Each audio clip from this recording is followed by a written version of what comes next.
أعوذ بالله السميع العليم من الشيطان الرجيم بسم الله الرحمن الرحيم. ‘Yan uwa barkamu da warhaka, barkamu da sake saduwa da ku a cikin wani sabon shiri ko kuma wata sabuwar tunatarwa wadda kodayaushe nake ambatar ta mu ji mu ƙaru. Tayyib, mu ji mu ƙaru takaitaccen nasiha ce wacce nake kawo ta ga mutane maza da mata domin mu ji mu ƙaru kuma mu amfana.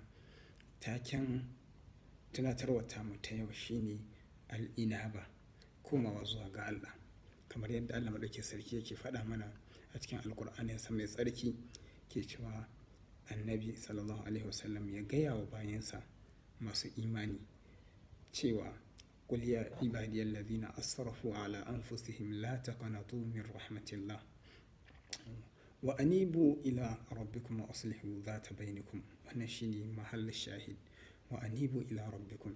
Ya kai Muhammad, ka gayawa, ka ce ga bayina waɗanda suka yi imani, waɗanda suka yi ɓarna wa kawunansu, cewa kada su yanke ƙauna daga samun rahmar Ubangiji, kada ku yanke ƙauna daga samun rahmar Allah. Kawai abin yi shine ku koma, ku juya zuwa ga Ubangijinku domin ku gyara abin da yake tsakaninku da shi na ɓarna akan dokokinsa da kuka yi, tsallake iyakokinsa, ƙetare iyakokinsa da kuka yi, to sai ku gyara, ku dawo ku gyara kafin ainihin mutuwa ta riske ku. A ƙarƙashin wannan akwai hadisai da dama wanda za mu samu ɗaya daga cikin hadisul qudusi wa'anda Allah maɗaukakin sarki yake gaya wa annabi Muhammad sallallahu alaihi wasallam kyakkyawar alaƙa da take tsakanin Allah da bayansa masu tuba zuwa gare shi. Komai girman laifi, komai yawansa, komai muninsa, matuƙar ka tuba kafin ka koma zuwa ga Allah, to Allah yana maraba da kai. Saboda haka ‘yan uwa, al'inaba, komawa zuwa ga Allah yana da matuƙar muhimmanci. Wannan hadisi Allah maɗaukakin sarki yake gaya wa annabi mai tsira da amincin Allah, amma za mu karanta isnadin hadisin kafin mu zo kan hadisin. Malam yake cewa an Anas ibn Malik radiyallahu anhu qala سمعت رسول الله صلى الله عليه وسلم يقول قال الله تعالى يا ابن آدم إنك ما دعوتني ورجوتني غفرت لك على ما كان منك من الذنوب ولا أبالي. أو ترواية ركوة على ما كان منك ولا أبالي. Allah maɗaukakin sarki yake cewa ya kai ɗan adam, matuƙar ka roƙe ni, ka ƙaunace ni, ma'ana kai fatan samun rahama ko karɓuwar abin da ka roƙe ni, kai matuƙar samun wannan biyan buƙata akan duk gafara da ka neme ni, to alal haƙiƙani na gafarta maka, na yafe maka abin da ya kasance gare ka na aikar da ka aikata, ban damu ba in dai ka tuba taubatan nasuha. Gaba ta farko kenan.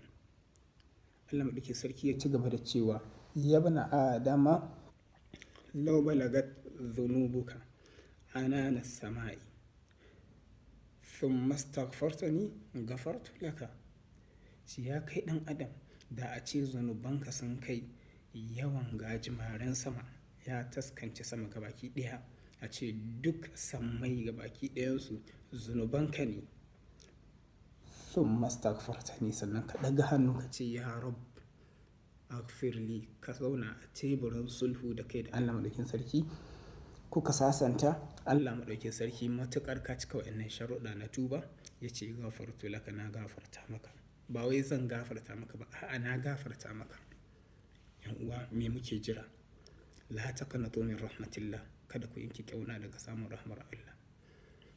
Allah maɗaukakin sarki ya ci gaba da cewa a cikin wannan hadisi na al-Qudusi, ya ibn adama innaka law ataitani bi qurabil ardi khataya thumma laqitani la tushrika bi shay'an la ataituka bi qurabiha maghfira.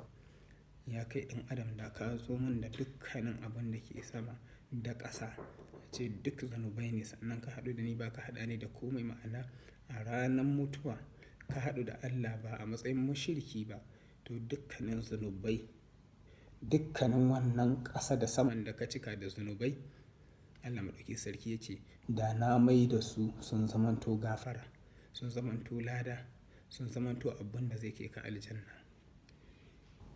Ya 'yan uwa, mu dubi muhimmancin yadda Allah ke kwaɗaitar da mu son mu dawo zuwa gare shi.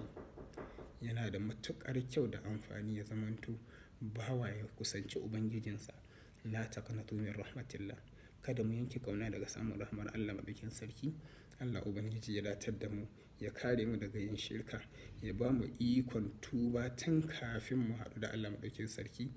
Wa subhanaka Allahumma bihamdik, nashhadu an la ilaha illa anta, nastaghfiruka Allahumma wa natubu ilayk.